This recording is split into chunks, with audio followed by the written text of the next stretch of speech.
complaining to us about how Georgia Power and some of its contractors operate. This comes after they entered her yard last week without permission. She called consumer reporter Joanne Merrigan, who is joining us now with her story. Well, Ben, Charlene Moody Durant believes she may not be the only one who has problems with how Georgia Power operates. She accepts that the company does need to clear tree limbs from power lines, but says in her case the result has left damage on her property. Georgia Power disagrees with that.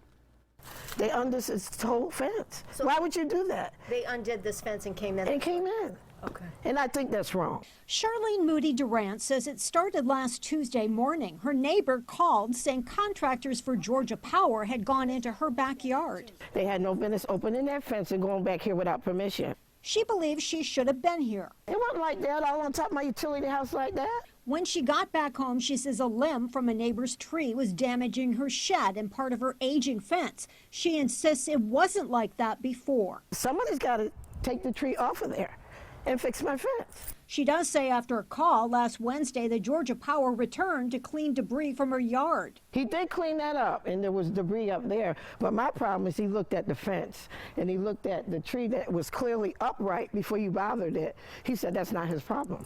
Georgia Power said its inspection determined that tree trimming work did not cause the tree to bend onto her shed or damage her fence, saying long-term growth and lack of maintenance are to blame. This tree, by the way, isn't hers, it's her neighbor's, and she says somehow it has to be removed. So who's going to do that? Not me. I can't afford that. Georgia Power told us it appreciates its customers' concerns, and while it tries to notify customers in advance that crews are working in the area, it says its teams are allowed to access the rights-of-way for tree clearance work.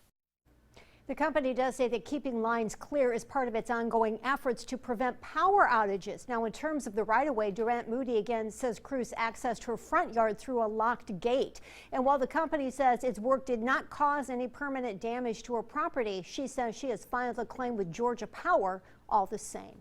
Joanne Merrigan, WSAV News 3.